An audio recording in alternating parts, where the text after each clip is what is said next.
Thanks, Pierre. I would like to invite my fellow panelists on stage while I start delivering my short speech. So please, fellow panelists, please come on stage.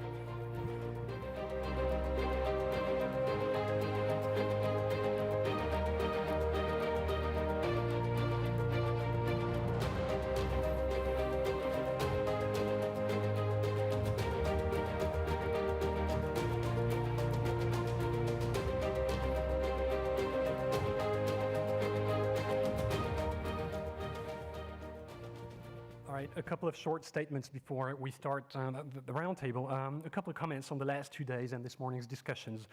I've heard a call to act and to contribute to achieve common objectives. It's been reiterated this week. The financial sector has basically been called on to contribute to achieve the climate objectives, Article 2.1 in the Paris Agreement, and Talanoa Sustainable Finance Dialogue. Second thing, you've heard the Secretary of State, Madame Poisson, state that the financial sector needed to be seen as credible and demonstrate clear progress.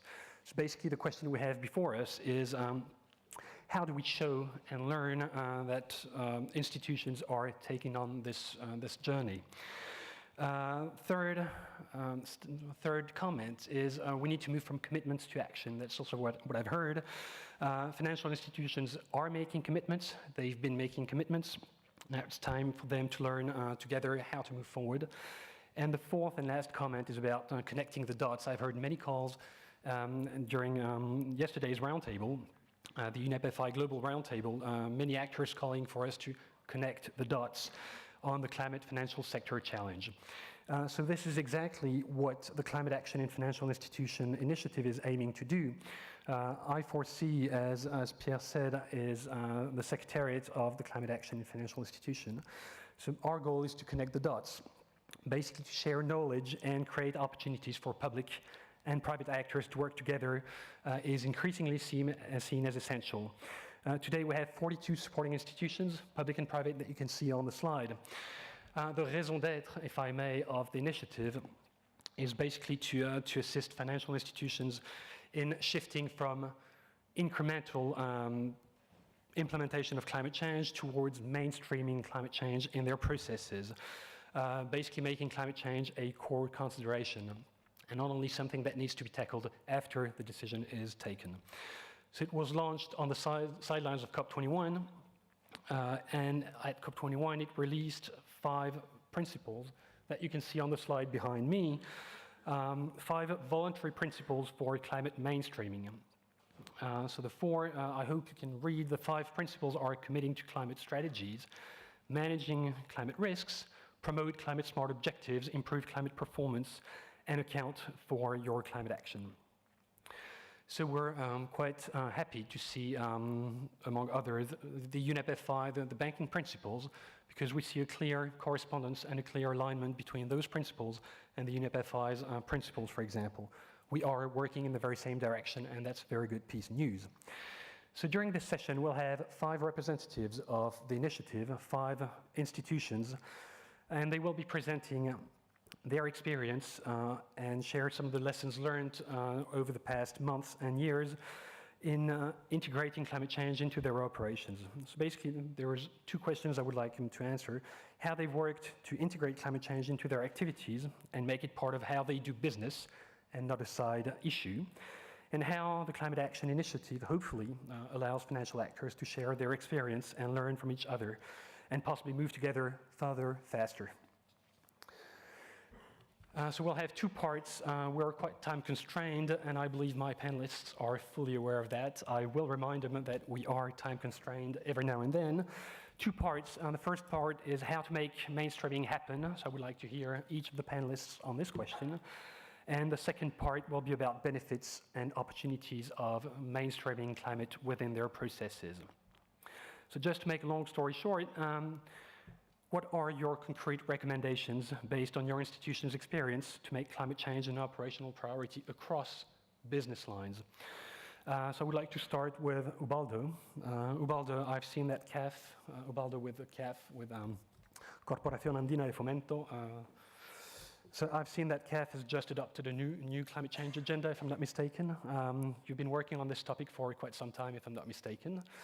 And what's been your experience in building this climate change agenda? And is there any focus you would like, anything you would like to focus on for the next year?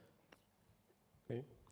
Thank you, Benoit, and well, congratulations on the naming on the High Council for Climate of France. I think it's a great honor. You're very modest about it, but I think it's also an honor for all of us to be part of a panel and also be participating in the mainstreaming with you as Secretariat, because it has been a good opportunity for institutions like ourselves to share experiences and get to know what other institutions are doing, see where we are maybe lacking in some aspects, and maybe in some that we are maybe have the opportunity of showing some leadership, also doing it very, very happily. So, as you mentioned, we at CAF, we are a development bank of Latin America.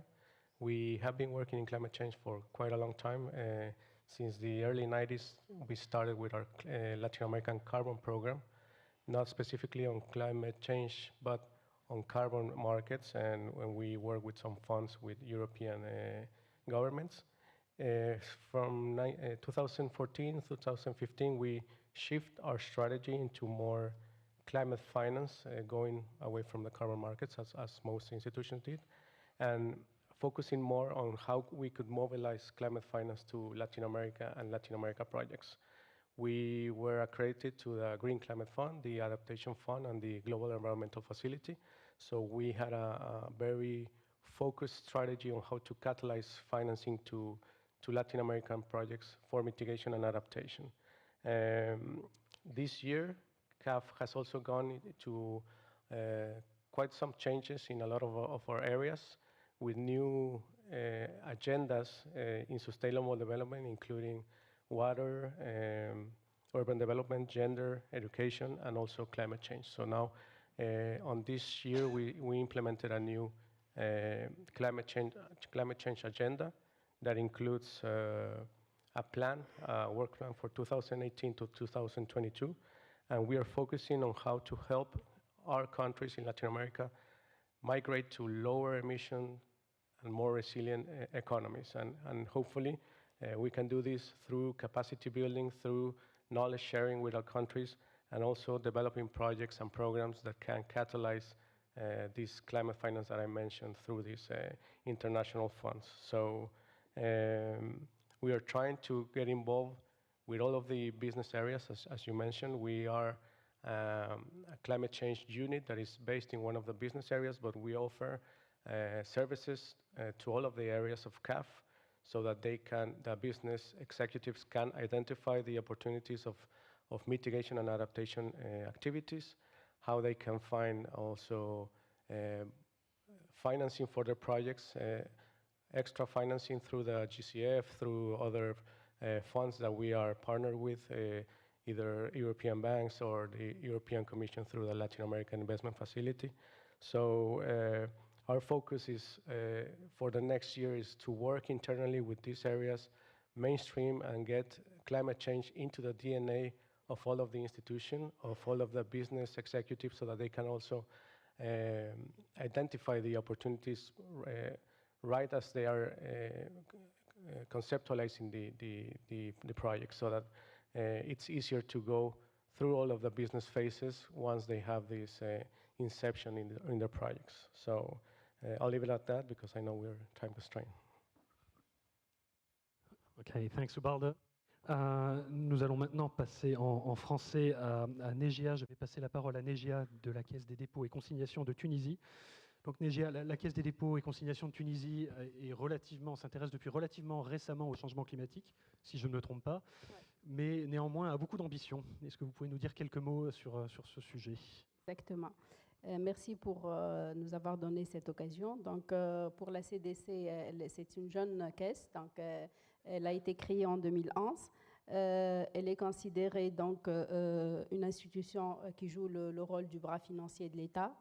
Et par ce rôle, donc, elle est là pour appliquer les politiques de l'État notamment en matière des changements majeurs tels que les changements numériques, la transition numérique et la transition énergétique.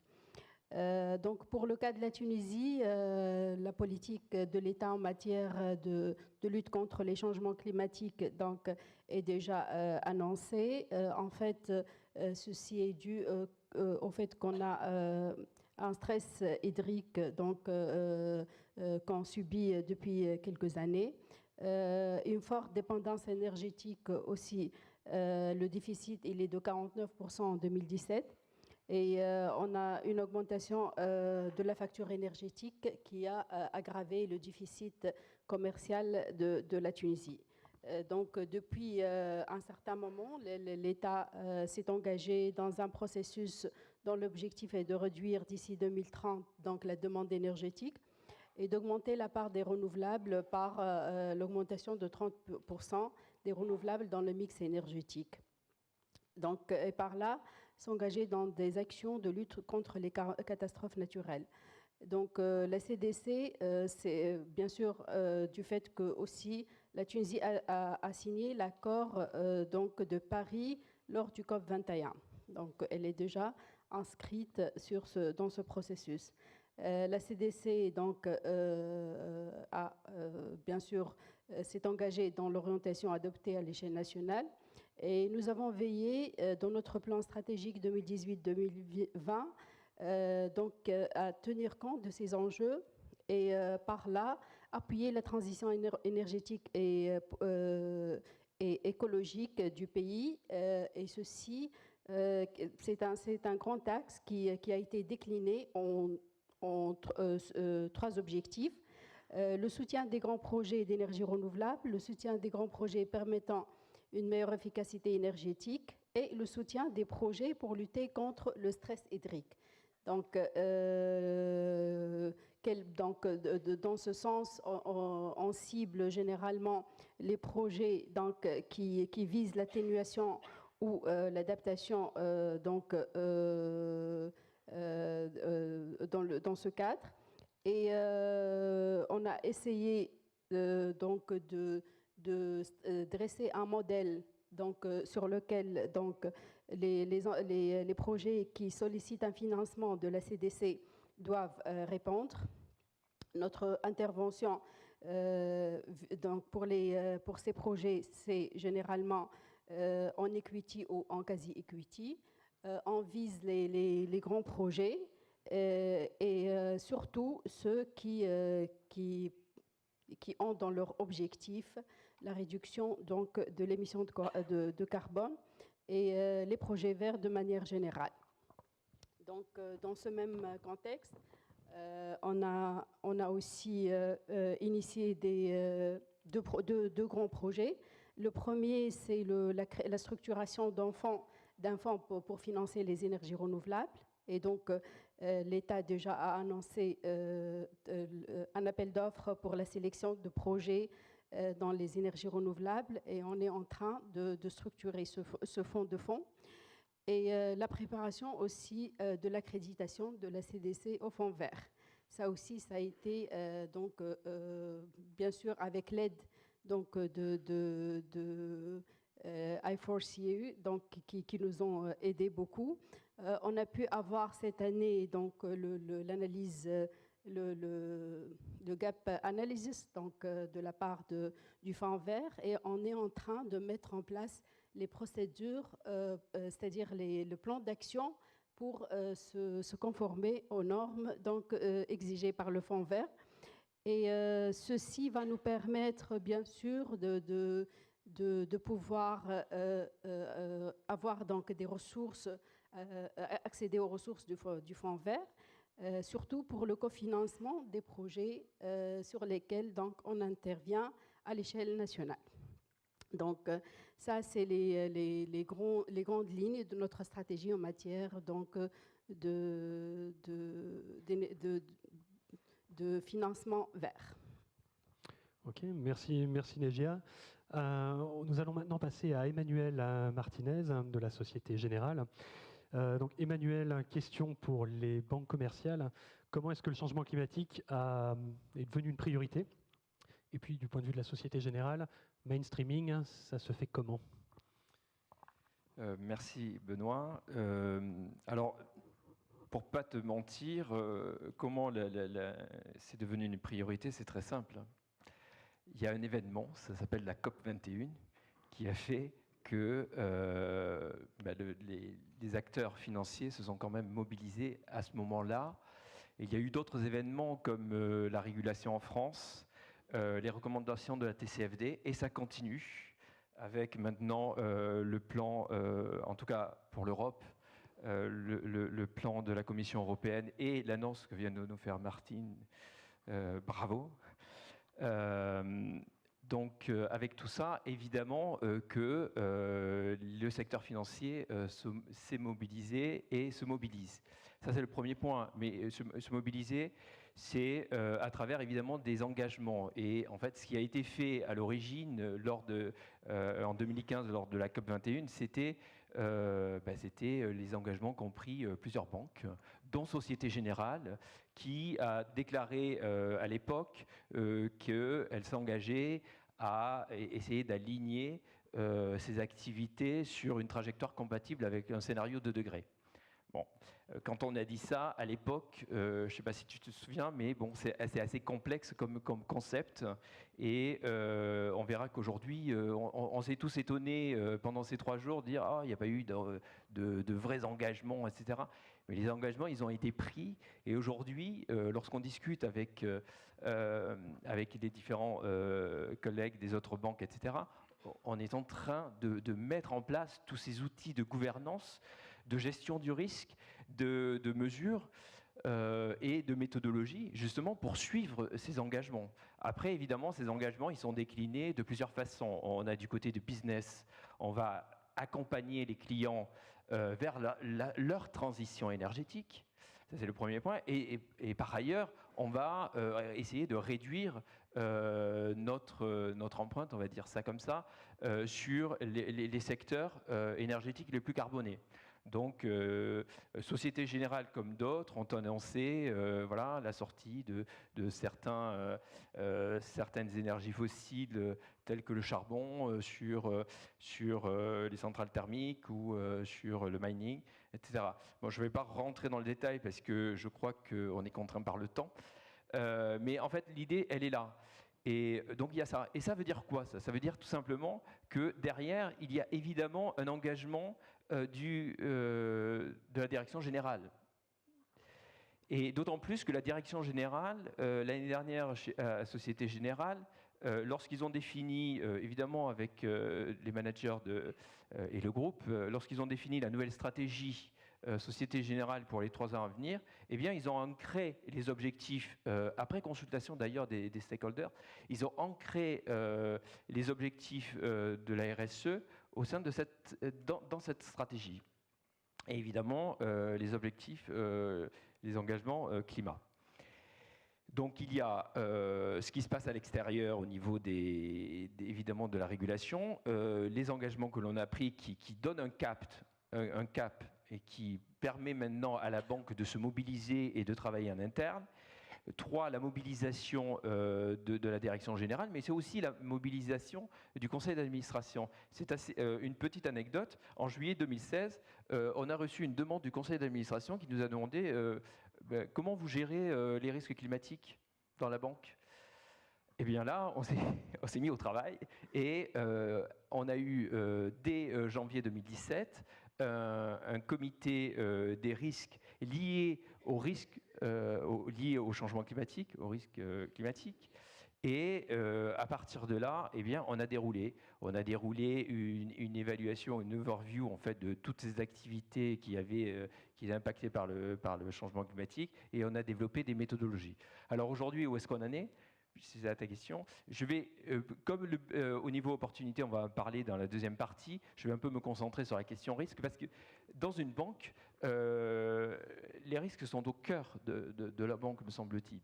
Et donc, on travaille beaucoup avec la direction des risques pour savoir comment intégrer justement ces risques climatiques dans la gestion des risques. Et c'est tout le travail qu'on a fait depuis 2 ans. Qu'est-ce qu'on a fait? On a d'abord évidemment renforcé la gouvernance à travers plusieurs choses. D'abord, c'est le choix d'un scénario climatique, la sélection d'un scénario climatique qui se fera annuellement, d'accord, et qui sera utilisé pour l'évaluation de l'exposition des crédits, donc la politique de crédit de la banque. La deuxième chose, c'est la définition ou l'évaluation de la vulnérabilité climatique des clients corporate pour aujourd'hui des secteurs tels que le oil and gas, le power, le metals and mining et transportation. Et évidemment, ce n'est qu'un début, puisqu'on va continuer. Et puis, on est dans une démarche d'amélioration continue là-dessus, avec un sponsoring de la direction des risques et de la direction RSE. C'est très important que ces deux directions travaillent ensemble pour aller plus loin dans la gestion de ces risques climatiques. Et évidemment, il y a derrière un compte-rendu qui est fait au board lors d'un comité de risque. Voilà à peu près les éléments essentiels, enfin de gouvernance, parce que je crois à la gouvernance pour gérer ces sujets-là. Et évidemment, aujourd'hui, on travaille sur les scénarios de degrés, comment on peut aligner, etc.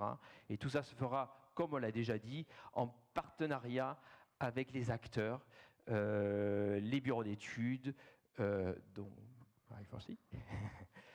puisqu'on travaille là-dessus ensemble, les bureaux d'études, mais aussi les banques, les organisations, etc. Voilà. Parce que le sujet, il est complexe, il ne faut pas l'oublier. Ok, merci Emmanuel. On va passer à Pierre. Donc Pierre, côté Proparco. Alors Emmanuel a parlé un moment d'accompagner les clients, les partenaires. Sauf erreur de ma part, c'est quelque chose que Proparco fait, disons, pour inciter ses partenaires à intégrer le climat dans leurs opérations. Alors pourquoi, comment? Merci. Bonjour. D'abord, félicitations aussi. On peut gagner un peu de temps à chaque fois. Tu vas avoir fort à faire pour démontrer que la transition écologique, c'est important pour le bien-être social de tout le monde. C'est aussi ce qu'on essaie de faire, puisque nous, à Proparco et globalement le groupe AFD, on a un mandat d'aider les pays en développement à se développer. Donc ça intègre toutes les dimensions sociales, environnementales, économiques et évidemment, maintenant, notre intention, c'est d'utiliser au mieux toutes les opportunités de la finance climat pour permettre justement un développement durable qui intègre tous ces sujets-là à la fois. Donc, c'est vraiment pour nous devenu un marqueur très très fort. Un marqueur qui s'est construit depuis 2000. Avec on va dire, on est à la troisième étape de ce marqueur-là, de cette stratégie. On a eu une première étape qui était simple, on va dire, on a commencé à compter ce qu'on faisait en matière de climat. On a commencé à établir des mesures de tonnes de CO2 et puis on a commencé à en discuter en interne. Ça, c'était la première étape, ça a duré une dizaine d'années. Et puis ça a commencé à intéresser les uns les autres, à la fois les collègues, et puis la direction générale, et puis même au-delà, le conseil d'administration, le gouvernement. Et puis au fur et à mesure, on nous a dit qu'est-ce qu'on peut faire de plus. Et puis on avait du coup des outils pour prendre des engagements. Puis la deuxième étape, ça a été de prendre des engagements. On a pris un engagement que 50% de nos opérations au niveau du groupe et des co-bénéfices sur les questions climatiques. On a pris des engagements d'être transparents sur les tonnes de CO2 évitées que l'on faisait, que l'on induisait par nos financements. Et puis on a pris aussi des engagements de s'harmoniser avec d'autres. Et puis on a construit ensemble avec plusieurs autres financeurs, la BEI et la CAF, des méthodes de comptabilisation et des méthodes de mesure communes. Et puis on a pris aussi des engagements en interne de commencer à sélectionner nos opérations. On s'est dit certains types d'opérations, on n'en fait plus, et certains d'autres, on va les favoriser. Et ça jusqu'en 2011, de 2011 à 2015, 2016. Et puis on est à la troisième étape. Et notre troisième étape, c'est maintenant clairement une ambition d'être totalement aligné avec les attendus de l'accord de Paris. Alors c'est un peu compliqué, nous, c'est pas tellement de dire 2 degrés, on est un financeur, nous on doit accompagner les pays et les opérateurs, mais c'est de se dire quelle est l'influence de notre accompagnement. qu'est-ce qu'il va induire sur les trajectoires? Qu'est-ce qu'il va induire comme bénéfice, comme effet immédiat, structurel, effet éventuellement négatif, de type effet de blocage, etc. Donc on est sur une démarche où non seulement maintenant on essaie de voir si c'est bien pour le climat, mais aussi l'intensité de l'effet que ça a sur une trajectoire d'un pays ou sur celle d'un secteur ou celle globalement des émissions. Et puis on s'est dit aussi, évidemment, on doit pouvoir être de plus en plus sur des questions non pas d'impact direct de nos opérations, mais d'effets transformationnels. On en a beaucoup, vous connaissez bien ce terme, il est devenu un peu à la mode, mais le principe qui est derrière, c'est bien de se dire quel est l'effet induit, qu'est-ce qu'on apporte à non seulement la contrepartie pour qu'elle s'améliore, mais aussi aux clients pour qu'elle s'améliore, mais quels sont les effets induits en termes de mobilisation d'autres financeurs, d'ouverture de marché, d'effets structurels à long terme sur les politiques publiques. Et puis, en troisième aspect, on s'est dit, évidemment, on doit progresser sur les questions de risque. C'est peut-être encore quelque chose qui est devant nous. On n'a pas encore suffisamment avancé sur ces questions-là. Effectivement, c'est une question qui se pose à tout le monde, particulièrement aux acteurs français, puisqu'il y a une loi qui est assez intéressante de ce point de vue-là, même si elle demande qu'il y ait une forte concertation entre tous les acteurs. On doit progresser aussi, on doit progresser au niveau international, parce que beaucoup de bailleurs de fonds se posent la question et on n'a encore pas beaucoup d'outils pour avancer. Donc il y a vraiment un sujet là-dessus, mais c'est la troisième dimension pour nous qui est en cours en termes de stratégie. Alors évidemment, pour nous, un des points centraux de cette stratégie, c'est ce que je disais, c'est l'alignement Accord de Paris. Ce dont on s'aperçoit, c'est que c'est un sujet qui commence à émerger. C'est une question qui est à la fois portée par les banques commerciales, qui est portée par les investisseurs, les financeurs, les bailleurs de fonds comme nous. Et on commence à en discuter. On n'a pas encore des méthodes très affirmées là-dessus. Nous, on a choisi, mais peut-être que notre pratique à nous est plus facile, puisqu'on est un investisseur de long terme. Donc on n'a pas des multiples clients avec beaucoup de comptes ouverts, etc. On a des financeurs quelque part qu'on peut compter qu'on peut encore compter. Et donc nous on a choisi une approche au cas par cas. Donc c'est une approche exigeante. On est obligé de faire une analyse au cas par cas de tous nos investissements et de regarder l'effet qu'il y a. Donc il y a 4 grands critères. Hein, l'effet que ça a sur effectivement la transition de long terme, notamment ce que le pays affiche comme ambition, ou le secteur, l'effet que cela a de manière structurelle sur les politiques, quelle est l'action que l'on peut avoir sur les politiques, est-ce que ça change de quelque chose de un peu fondamental quelque part pour le pays ou pour le secteur, est-ce que ça a une influence sur l'ouverture des marchés ou la mobilisation de financement ou d'investisseurs. Et puis le quatrième aspect qui était assez compliqué à faire passer dans une société comme la nôtre, c'est quels sont nos effets de blocage éventuels. Qu'est-ce qu'on est en train de faire qui fait qu'on promeut un investissement qui, quelque part, n'est pas l'investissement le meilleur en termes d'intensité carbone, qui n'est peut-être celui qui va induire qu'on va mettre en cause certaines alternatives plus efficientes sur le point de vue carbone, ou simplement dont l'effet structurel est tellement important du point de vue carbone, que revenir en arrière serait extrêmement coûteux. Donc des effets de blocage. Et l'ensemble de ces éléments-là nous permettent quelque part d'analyser l'influence, non pas immédiate, mais de l'influence de moyen et de long terme de l'activité, de l'action qu'on va proposer.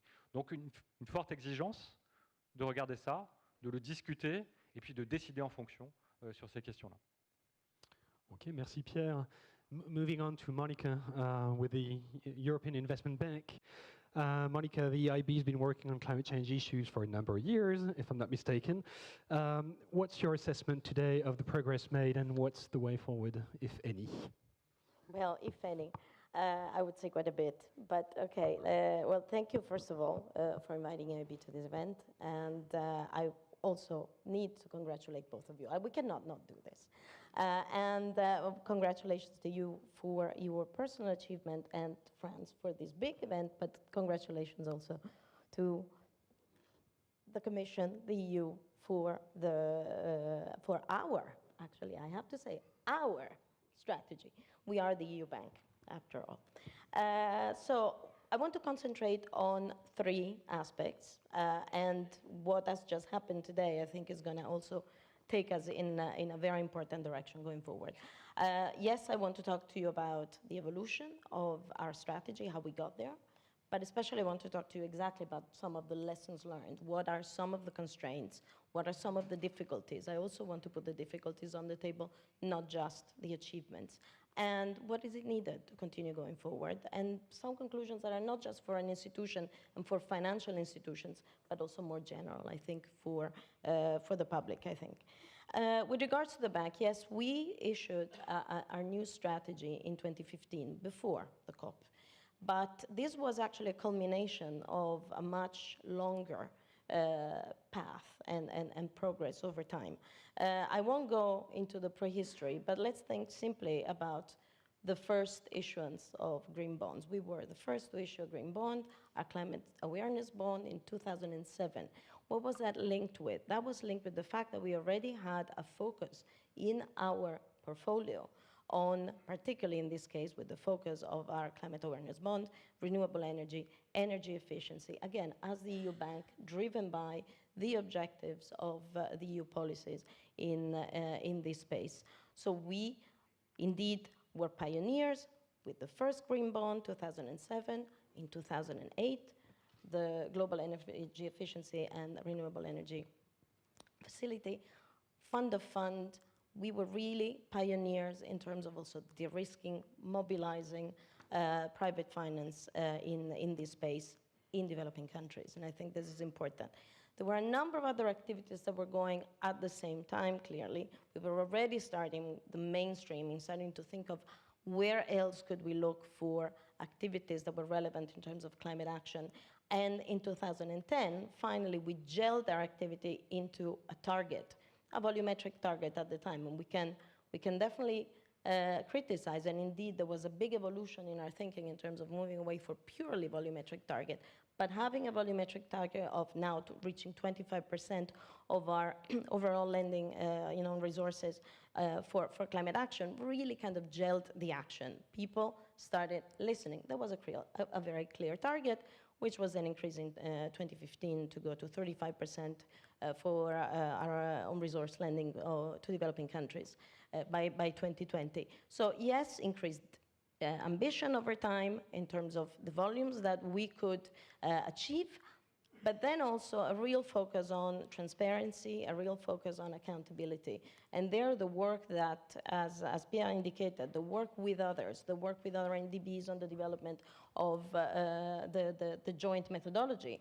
the granular methodology that we have for actually tracking our climate finance, I think that was really another very important step in the direction of what we talked about today a lot, which is the creation of the common language, the creation of a clear taxonomy, the creation of a credible basis to ensure that we're not just counting whatever, but we're not just putting the numbers together, but we're really carefully following through with what we're actually supporting, and that we are building a common language, building a language that others can work with, which was also one of the key objectives in not just being the first issuers and large issuers of green bonds, but really helping the market develop with our role also as chair of the Green Bond Principles since 2014.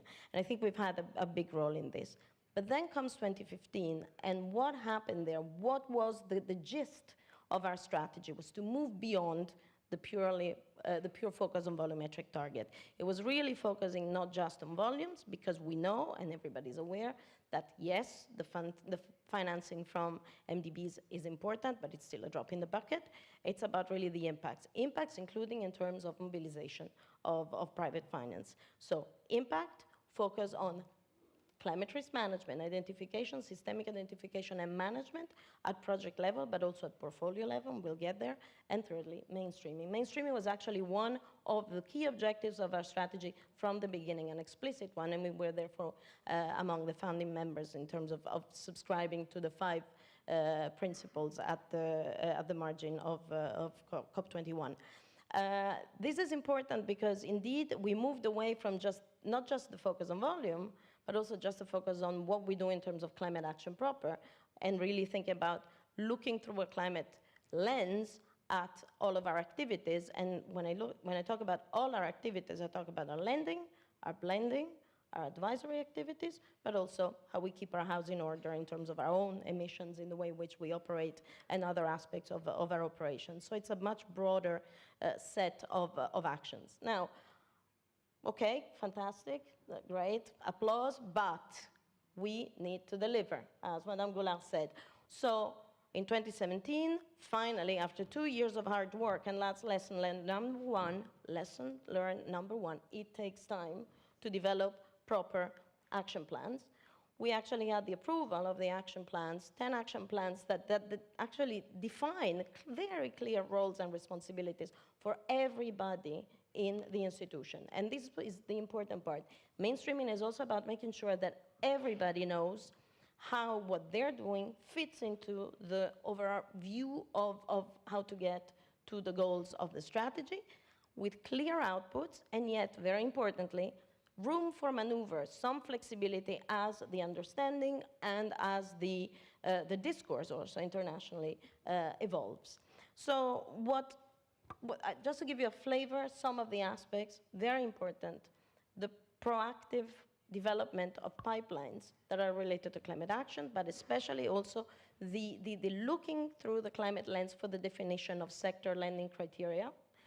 And that's really the focus, I guess, for our mainstreaming activities. The setting up of a climate risk management system that now leads us to a systematic screening of all of our projects in terms of physical risk, climate-related risk, and then attach with this a system that enables us to carry out the appropriate analysis in terms of climate risk and vulnerability as needed, and to identify the adaptation and other needed investment, which also then leads us to part of our second objective, which is the increase in support for adaptation and resilience. Now, it's not just about the risk in the projects, it's about the risk in the portfolio as well. We have launched a task force to look at both physical and transition risk across our portfolio. And this is an inter-service task force. We have our risk management colleagues there. We have everybody represented. And we are in the process of actually assessing the way in which the TCFD recommendations apply to us, or how we could actually support those. Now, I'm going to this is just a flavor, it's just a few things, but in terms of the lessons learned, I want to basically maybe give you a couple. Time we've talked about, but what I want to stress is the importance of being relentless. You think you've achieved something when you have a strategy, when you've approved a set of action plans. You need to be relentless in the support and in keeping the momentum. And this is something that you cannot let go, and you need to understand what are the concerns and the constraints of the people, both internally and externally. And I want to leave you with just one point. We look at the gilets jaunes in the streets. I'm Italian. We are starting to see something similar developing in Italy as well. The fact of being relentless, the fact of understanding the concerns and the constraints applies to the way in which we as a community need to actually work with the public, and making sure that we can devise solutions that actually respond and in the language that actually speaks to the people. If we don't do that, we're going to lose the momentum. And this is an enormous risk that we're all facing today. And I think this is an important lesson that is an internal lesson, but it applies outside as well. And I'm going to stop there. Okay, thanks, Monica. We'll move on to the second part. We talked a lot about risks, about alignment, etc. And I now would like to talk about benefits and opportunities. So, Monica, you touched there briefly on adaptation. I would like to come back to you afterwards. But if you don't mind, because I would like to hear more about adaptation, what the benefits of integrating adaptation into projects are. Ubaldo, if I may move on to you. Climate change also requires working at the subnational level with subnational partners. The initiative released at the Global Climate Action Summit, a joint statement on support for local governments. Can you say a few words about how climate change can actually be seen as an opportunity? as an opportunity to help create, quote unquote, cities with a future? Yes, of course. As you mentioned, we released a joint statement from all of the mainstreaming initiative at the Global Climate Action Summit in San Francisco this year, and focus on specifically that how can we work at a subnational level? How can we work with the cities? Because obviously cities are well, they generate innovation, they generate work and education and knowledge, but they also are the main sources of greenhouse gases, and they are extremely vulnerable to climate change. So specifically, well, in some of our regions, Latin America, one of the most vulnerable regions of the world. So we're trying to see how to work at this level. It's not easy for the developing institutions such as ourselves, bilateral, national, or regional developing institutions, because we tend to work at a national level, but we are always trying to reach the cities. It's not always easy to implement the mechanisms or the financial products at this level. So we are working in prioritizing work at these cities, implementing a new strategy, as you mentioned, Cities with a Future, in which we are trying to have a more integral view of the needs of the cities, not just at the sector level, either transport, energy, water treatment, but a more integral view of the problematic and the opportunities that we can find in the cities. From a climate change perspective, trying to see how the actions at the cities are also going to be helpful for the national commitments through the Paris Agreement.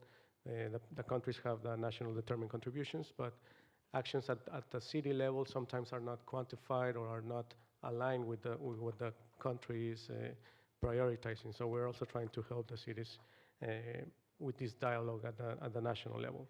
And also through technical assistance that we might have from the European Commission, from our partners such as AFD, KfW, other banks, we're working with the cities to determine what is the risk and what are the vulnerabilities that they have from climate change, and identifying the activities that they could implement to reduce this risk. And well, of course, once we have this diagnosis, trying to find out how to implement it and finance these activities as well. So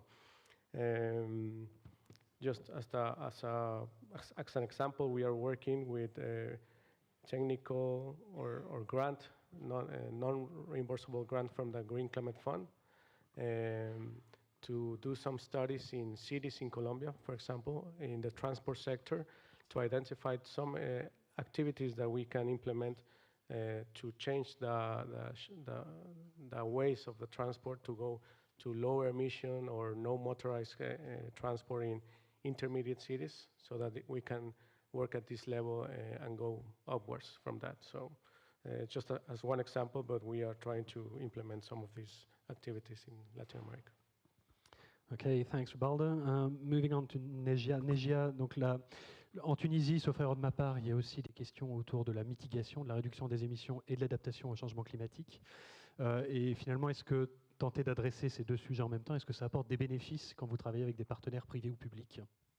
Oui, exactement. Donc, notre modèle, c'est un modèle d'investisseur qui investit minoritairement. Donc, on essaie, de par notre rôle, de fédérer les autres partenaires dans les financements des projets qui soutiennent la transition énergétique et écologique. Notre objectif stratégique, c'est d'atteindre 20% de notre portefeuille en faveur de ce type de projet. Et donc, la CDC peut jouer le rôle de tiers de confiance pour fédérer plus qu'un partenaire autour de cet objectif. Donc, le modèle repose sur un cofinancement. Le financement des projets se fait bien sûr en faveur des projets qui soutiennent les changements climatiques. Et là, la CDC peut jouer un rôle donc étant souscripteur dans plusieurs fonds. On peut orienter vers le financement de ce type de projet en ciblant les projets qui s'inscrivent dans notre stratégie et dans le modèle qu'on a déjà annoncé. Bien sûr, aussi l'accréditation au fonds vert, ça va aussi offrir des horizons pour pouvoir solliciter des cofinancements d'autres fonds qui ont le même objectif. Ok, merci Négia. On va passer ensuite à Emmanuel. Donc Emmanuel, même question. Est-ce qu'il y a des opportunités finalement liées au mainstreaming, à l'intégration du climat dans la société générale? Oui, bien sûr. Alors, je vais développer 3 points. Le premier, c'est d'abord un engagement au niveau business qu'on a pris, qui a été annoncé l'année dernière et qui était de mobiliser jusqu'à 100 milliards d'euros, j'allais dire de dollars, mais c'est pas, d'euros dans le financement de la transition énergétique entre 2016 et 2020 à travers 2 éléments. Le premier, c'est tout d'abord le financement et le conseil dans le secteur des énergies renouvelables à hauteur de 15 milliards. Fin septembre, on était à 16 milliards. Donc voilà, c'est pour dire que c'est un secteur, les énergies renouvelables, qui se mobilisent beaucoup. Et 85 milliards à travers la direction ou la co-direction de Green Bonds. Et donc, voilà, à fin septembre, sur l'ensemble de ces 100 milliards, on a atteint 58%. Donc, il y a vraiment des opportunités et je ne doute pas que les équipes qui s'occupent de ça travaillent énormément et trouvent ces opportunités-là. Et d'ailleurs, d'autant plus que, on sait, Société Générale supporte depuis plus de 10 ans le secteur des énergies renouvelables, que ce soit les grands projets jusqu'aux startups, hein, puisque là, récemment, cette année, Société Générale a annoncé l'acquisition d'une plateforme de crowdfunding en France, Lumo, sur les énergies renouvelables. Voilà, donc on sait faire ça aussi, mais Société Générale a aussi développé en interne dans les équipes de financement une offre qui s'appelle Sustainable and Positive Impact Finance, qui va de la recherche jusque le financement, le capital market et l'Investment Solutions, donc en fait qui couvre l'ensemble des financements, et c'est vraiment une offre qui est très porteuse au sein de la banque, et voilà, et au sein voilà, c'est dirigé par un senior manager, au sein de la banque d'investissement et de financement, qui est membre du comité de direction. Donc c'est vraiment porté à haut niveau, cet engagement. Le troisième point, parce que c'est très important dans cette enceinte d'en parler, c'est l'ambition qu'a Société Générale d'aider l'Afrique dans son développement durable, et à travers une initiative qu'on a appelée Growth with Africa. Et donc là, c'est vraiment l'idée de jouer un rôle majeur dans le financement privé ou public, avec des acteurs plutôt privés et publics, dans le développement de l'Afrique en termes d'économie bas carbone. Donc c'est à travers évidemment le financement des énergies et des infrastructures énergétiques, à travers le développement des PME en Afrique, le développement de mécanismes de financement innovants pour l'agriculture et les secteurs énergétiques, et le développement de l'inclusion financière pour les populations en Afrique. Donc ça, pourquoi? Tout simplement parce que il faut rappeler que Société Générale est une grande banque en Afrique. On est présent dans 19 pays et qu'elle veut vraiment porter ce développement de l'Afrique, l'Afrique développement durable. C'est extrêmement important pour la banque parce qu'il ne faut jamais oublier, et on le sait tous, que l'Afrique, pour le climat, c'est extrêmement important. En termes surtout d'adaptation, mais également dans son développement dans les années à venir. Voilà les 3 points en termes d'opportunités que je voulais développer aujourd'hui. Merci Emmanuel. Pierre, même question. Est-ce qu'il y a des bénéfices au mainstreaming pour Proparco ou pour ses partenaires? Alors d'abord, le premier bénéfice, je crois que pour des financeurs publics comme nous, internationaux, ça a été quand même de rebooster, redonner un sens assez fort à notre action, et pas qu'un sens, mais aussi des moyens. Et donc on a largement bénéficié effectivement d'une dynamique qui nous a permis d'investir, et le fait qu'on est à peu près à 10 milliards d'investissements par an à l'heure actuelle démontre qu'il y a beaucoup d'opportunités qui se sont créées. Alors évidemment, des opportunités, c'est assez classiquement des opportunités de nouveaux secteurs, de nouvelles technologies. On parle beaucoup des énergies vertes, bien sûr. Il y a eu énormément d'investissements dans ce domaine. On a beaucoup contribué, l'ensemble des financeurs a beaucoup contribué. On est dans quelque chose qui est de plus en plus impactant. Et donc c'est très bien. Il y a beaucoup d'autres domaines qui vont se créer avec beaucoup d'opportunités. Bien sûr, l'efficacité énergétique, les réductions de consommation. Il y a beaucoup de choses au niveau de la technologie, c'est évident. Il y a aussi des opportunités en termes de partenariat. On a de plus en plus de financeurs de tout type, marchés, fonds d'investissement, etc., qui viennent, et donc de plus en plus de capacité à produire des instruments et des services et des offres qui sont les plus adaptés possibles aux enjeux. On a aussi évidemment de plus en plus de capacité à créer des instruments.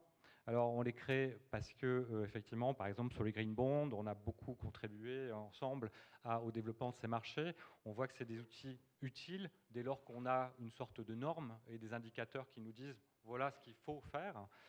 Donc ça c'est intéressant. Et puis de plus en plus maintenant des instruments que l'on appelle concessionnels, avec des financements qui ne sont pas que de marché, mais aussi des financements où on ajoute une dimension concessionnelle, soit de subventions, soit de taux bonifiés, soit de primes vertes, soit énormément de capacités maintenant à déployer des instruments très, très divers, innovants, qui répondent là encore à des enjeux tout à fait nouveaux. On connaissait bien sûr ce type d'instrument que l'aide publique au développement emploie depuis longtemps de manière assez simple pour financer, je dirais, les pays les plus pauvres. Donc on est dans un rapport qui était de mettre de l'argent dans des pays qui avaient moindre capacité de remboursement ou qui avaient des besoins économiques plus importants. On est maintenant dans quelque part une situation différente. On doit utiliser cet argent pour être influent, pour pouvoir mobiliser, pour pouvoir aller dans la bonne direction, orienter les investissements. Et ça, c'est un nouvel enjeu. Et pour moi, le sujet, c'est évidemment énormément d'opportunités pour tous nos partenaires, pour nous-mêmes aussi, pour être intéressant, innovant. Mais c'est aussi quelque chose qu'il faut commencer pas réguler, mais au moins à asseoir en termes de bonnes pratiques, d'orientation. On a ensemble, avec d'autres financeurs, défini un peu des cadres généraux d'emploi. C'est particulièrement important vis-à-vis du secteur privé, parce que vous imaginez bien que mettre de la subvention ou mettre de la concessionnalité ou du prêt bonifié auprès du secteur privé, il n'y a rien de moins évident. Pour l'instant, pourtant, c'est quelque chose qui est poussé, qui est demandé. Et on voit bien derrière ce qu'il y a, c'est qu'on veut orienter, aider les investisseurs à faire mieux pour eux-mêmes, mais aussi via leurs produits et via leur activité. Donc on voit bien ça, mais il y a aussi maintenant un enjeu pour nous d'être le plus efficace possible dans la mobilisation de ces fonds. On parle beaucoup du fonds vert, etc. C'est bien, et c'est une grande opportunité. On doit pouvoir l'utiliser de manière efficace avec un vrai effet d'entraînement, effet de mobilisation, effet de transformation. Et ça, c'est encore à construire en grande partie. Merci Pierre. Monica, I promised I would get back to you. Could you say a couple of words on adaptation? I'm going to say a couple of words on adaptation. I'm actually going to say a couple of words about the importance of the diversification of the portfolio. If we look at the volumes that we have, last year we were at about 19.4 billion in lending for climate action, but it was less than $1 billion for adaptation, even though it is one of our core objectives.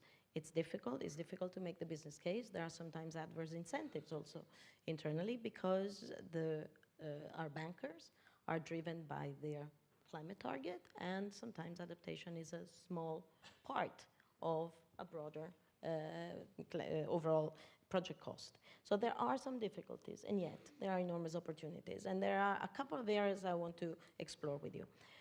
One area which is innovative already in terms of trying to look at some of our plain vanilla instruments, the lending that we do intermediated by banks for SMEs. We must not forget the SMEs, as the representative of MEDEF actually said in his intervention earlier today. And I think it's important that we're working really hard to identify climate windows in our multiple beneficiary intermediated loans, which are the instruments that we have for reaching SMEs. And we've developed a positive list that's very easy to do for mitigation. We're now trying to develop an appropriate approach for adaptation as well. This is fundamental if we want to also support circular economy opportunities, et cetera. So we have to think differently, maybe sometimes even through our plain vanilla instruments.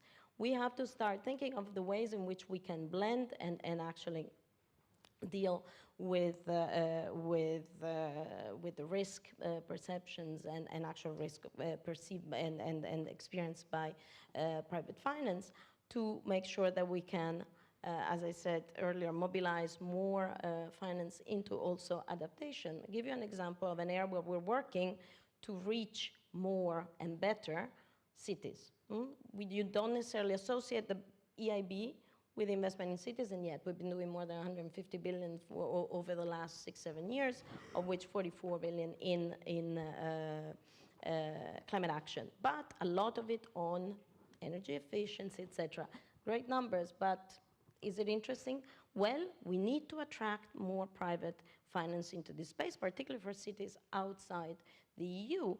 And with the recently approved funding of a guarantee from EFSD for the Sustainable Cities Investment Fund platform, the offering there, what's interesting of this platform is that, again, it links, as somebody else also said, you go from the identification and the preparation of projects to the structuring, all the way into bringing together the investors. And the idea is for the EIB to provide a junior tranche and a senior tranche, with the junior tranche covered with this guarantee, and then attract other investors into 3 to 5 funds that would then multiply the actual availability of funding for activities that include adaptation in cities, in the neighborhood, in sub-Saharan Africa.